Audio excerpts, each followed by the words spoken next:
বাংলাদেশের সর্বশেষ গুরুত্বপূর্ণ আপডেট সংবাদে আপনাকে স্বাগত। শুরুতেই সংবাদ শিরোনাম, পরে বিস্তারিত।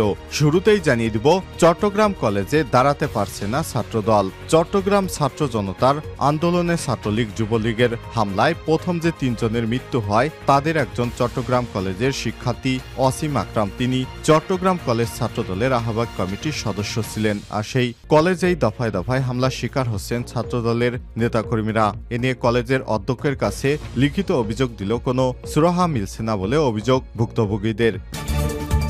এরপর জানিয়ে দিব, শাবিপ্রবি ছাত্রলীগ সভাপতি গ্রেপ্তার। সিলেট শাহজালাল বিজ্ঞান ও প্রযুক্তি বিশ্ববিদ্যালয় ছাত্রলীগের সভাপতি খলিলুর রহমানকে গ্রেপ্তার করেছে র্যাব। আজ যৌথ বাহিনীর অভিযোগে ময়মনসিংহ জেলার ভালুকা থানা থেকে তাকে গ্রেপ্তারের বিষয়টি জানিয়েছে র্যাব।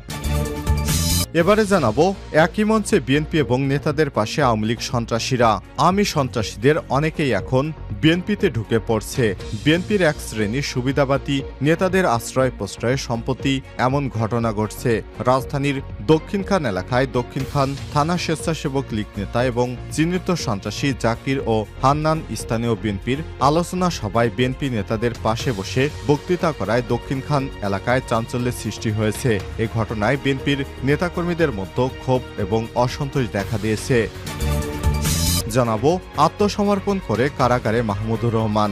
সাবেক প্রধানমন্ত্রী শেখ হাসিনার ছেলে সজীব ওয়াজেদ জয়কে অপহরণ করে হত্যার ষড়যন্ত্রের অভিযোগ করা মামলায় দৈনিক আমার দেশ পত্রিকার ভারপ্রাপ্ত সম্পাদক মাহমুদুর রহমানকে কারাগারে পাঠানোর আদেশ দিয়েছে আদালত। আজ ২৯ সেপ্টেম্বর ঢাকার অতিরিক্ত chief metropolitan magistrate Mahbubur Rahman হকের আদালতে তিনি আত্মসমর্পণ করে আপিল সত্ত্বে জামিন আবেদন করেন। শুনানি শেষে বিচারক তার জামিন আবেদন নামঞ্জুর করে কারাগারে পাঠানোর আদেশ দেয়।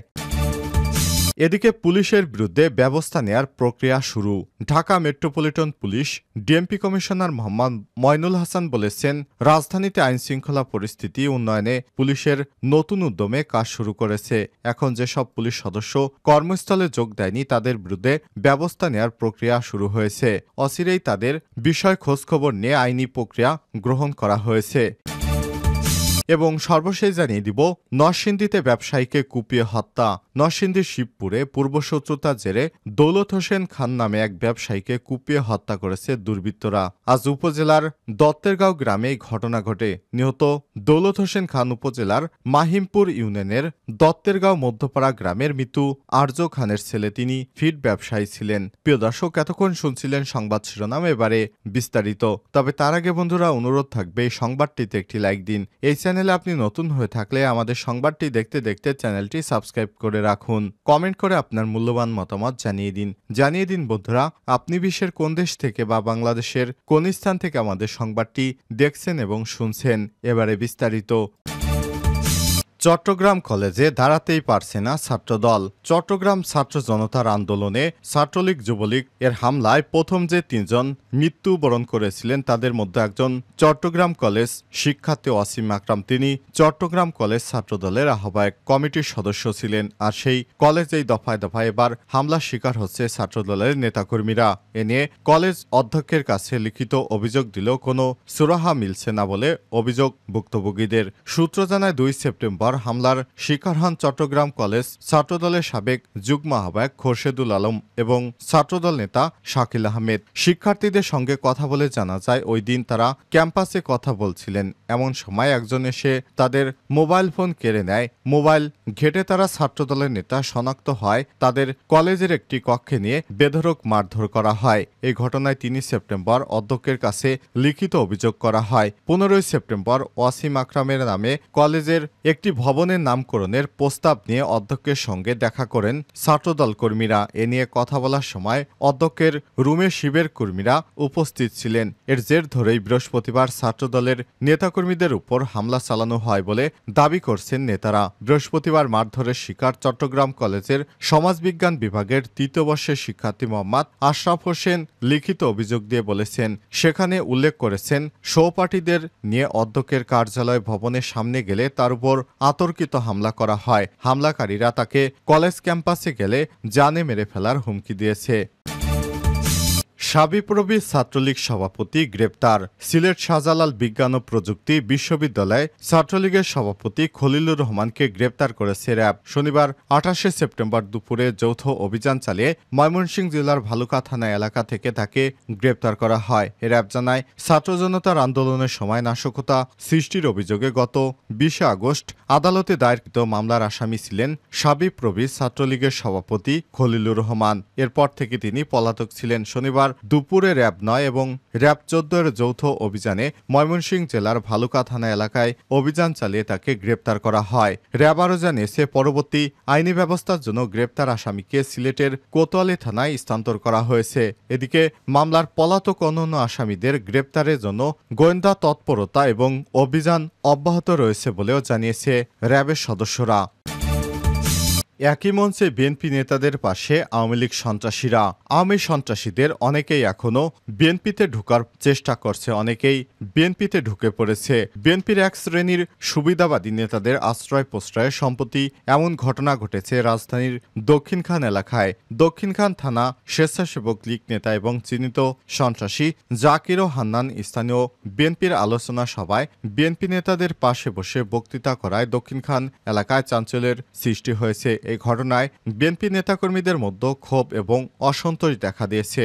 সূত্র জানায়, দক্ষিণখান এলাকার বাসিন্দা সাজ্জাদ হোসেন জাকির ৪২ এবং আব্দুল হান্নান ৪৮ কুখ্যাত জমির দালাল ও জাল দলিলকারক হিসেবে পরিচিত। বিগত আওয়ামী দুঃশাসনের সময় তারা আওয়ামী লীগে যোগ দিয়ে রমরমা জমির দালালি ব্যবসা শুরু করে। এই চক্রের ফাঁদে আটকা পড়ে বহু লোক সর্বশান্ত হয়েছে। দক্ষিণখান ৩০০ ফুট পূর্বাচল এবং ভাটারা এলাকায় এরা ভূমিদস্যু হিসেবে পরিচিত। এলাকাবাসী জানিয়েছে, জাকির হান্নান মানিকজোর দক্ষিণখান কাওলা এলাকার বাসিন্দা। এ সময় একসঙ্গে ঘোরাফেরা করে এরা অবৈধ অস্ত্রধারী। এছাড়াও আওয়ামী লীগের স্থানীয় কমিশনার আনিসুর রহমান নাইম এবং ঢাকা ১৮ আসনের সাবেক সংসদ সদস্য মোহাম্মদ হাবিব হাসানের ক্যাডার বাহিনীর অন্যতম সদস্য হিসেবে পরিচিত। এদের অন্যতম কাজ সাধারণ মানুষের জমি দখল করা এবং বিভিন্ন আবাসন প্রকল্পের মধ্যে জাল জালিয়াতি ও ভয়ভীতি প্রদর্শন করে জমির বায়না করা, পরবর্তী ওই জমি বহুগুণ দামে কিনতে বাধ্য করা, সাব রেজিস্ট্রি অফিসে গিয়ে মাস্তানি করা এবং অস্ত্রের ভয় দেখিয়ে বেআইনিভাবে জমি রেজিস্ট্রি করে নেওয়া। আওয়ামী লীগের ১৬ বছরে এরা এভাবে ক্ষমতার অপব্যবহার করে কোটি কোটি টাকা কামিয়েছে। এই চক্রের গডফাদার কমিশনার নাইম এবং সাবেক এমপি হাবিব হাসান আত্মগোপনে থাকলেও গ্রেপ্তার এড়াতে জাকির হান্নান এখন ভোল পাল্টে বিএনপিতে ঢুকে পড়েছে। এখন তারা বলার চেষ্টা করছে আগে বিএনপি করতেন, অথচ এদের কারণে আওয়ামী লীগের স্বৈরশাসকের সময় বিএনপির বহু নেতাকর্মীরা রাতের আধারে বাসায় ঘুমাতে পারেনি। জাকির হান্নানের দ্বারা নানাভাবে হয়রানির শিকার ভুক্তভোগীরা এদের দ্রুত গ্রেপ্তার সহ দৃষ্টান্তমূলক শাস্তির দাবি করেছেন। এদিকে এ বিষয়ে জানতে চাইলে দক্ষিণখান বিএনপির উল্লেখিত দোয়া মাহফিল এবং আলোচনা সভার প্রধান অতিথি এবং বিএনপির ঢাকা মহানগর উত্তরের সাবেক আহ্বায়ক কমিটির সদস্য আলাউদ্দিন সরকার টিপু শনিবার যুগান্তরকে বলেছে, তিনি ১৭ বছর পর এলাকায় এসেছেন, যে কারণে অনেককে তিনি চেনেন না। এজন্য তার অজান্তে এই সভায় আওয়ামী লীগ স্বেচ্ছাসেবক লীগের সদস্যরা জাকির ও হান্নান বিএনপি সেজে উপস্থিত ছিলেন। এদের ব্যাপারে অতি দ্রুত ব্যবস্থা গ্রহণ করা হবে। আত্মসমর্পণ করে কারাগারে মাহমুদুর রহমান। সাবেক প্রধানমন্ত্রী শেখ হাসিনার ছেলে সজীব ওয়াজেদ জয়কে অপহরণ করে হত্যার ষড়যন্ত্রের অভিযোগে করা মামলায় দৈনিক আমার দেশ পত্রিকার ভারপ্রাপ্ত সম্পাদক মাহমুদুর রহমানকে কারাগারে পাঠানোর আদেশ দিয়েছে আদালত। রোববার ২৯ সেপ্টেম্বর ঢাকার অতিরিক্ত চিফ মেট্রোপলিটন ম্যাজিস্ট্রেট মাহবুবুল হকের আদালতে তিনি আত্মসমর্পণ করে আপিল সত্ত্বে জামিন আবেদন করেন। শুনানি শেষে বিচারক তার জামিন আবেদন নামঞ্জুর করে কারাগারে পাঠানোর আদেশ দেয়। মামলার অভিযোগ থেকে জানা গেছে, ২০১১ সালে বিএনপি সাংস্কৃতিক সংগঠন জাসাসের সহ-সভাপতি মোহাম্মদুল্লাহ মামুন সহ বিএনপি এবং বিএনপির নেতৃত্বাধীন জোটভুক্ত অন্যান্য দলের উচ্চ পর্যায়ের নেতারা রাজধানীর পল্টন জাসাস কার্যালয়ে একত্রিত হন। এ সময় আমেরিকার নিউ ইয়র্ক শহরে যুক্তরাজ্য এবং বাংলাদেশের বিভিন্ন এলাকার আসামিরা একত্রিত হয়ে যোগসাজশ সাবেক প্রধানমন্ত্রী শেখ হাসিনার ছেলে সজীব ওয়াজেদ জয়কে আমেরিকায় অপহরণ করে হত্যার ষড়যন্ত্র ষড়যন্ত্র করেন। ওই ঘটনায় ডিবি পুলিশের পরিদর্শক ফজলুর রহমান 2015 সালের 3 আগস্ট বাদী হয়ে পল্টন মডেল থানায় একটি মামলা দায়ের করেন। 2018 সালের 19 ফেব্রুয়ারি এই 5 জনের বিরুদ্ধে আদালতে অভিযোগপত্র দেয় পুলিশ। মামলায় সজীব অজয় জয়সহ 12 জন আদালতে সাক্ষ্য দেয়। এদিকে গত 27 সেপ্টেম্বর সকালে তুরস্ক থেকে দেশে ফিরেছেন মাহমুদুর রহমান মান্না। দেশে ফিরে শাহজালাল আন্তর্জাতিক বিমানবন্দরে সাংবাদিকদের বলেন, এই আমলে আমার কারাগারে থাকতে আপত্তি নেই। হ্যাঁ, আমার বয়স হয়েছে, আমি বুড়ো হয়ে গেছি, কিন্তু জেলে থাকার মতো মানসিক এবং শারীরিক শক্তি এখনো আমার আছে। এরপর তিনি আদালতে আত্মসমর্পণ করে জামিন আবেদন করে, কিন্তু ম্যাজিস্ট্রেট তার জামিন আবেদন না করে কারাগারে নেয়ার নির্দেশ দিয়েছে।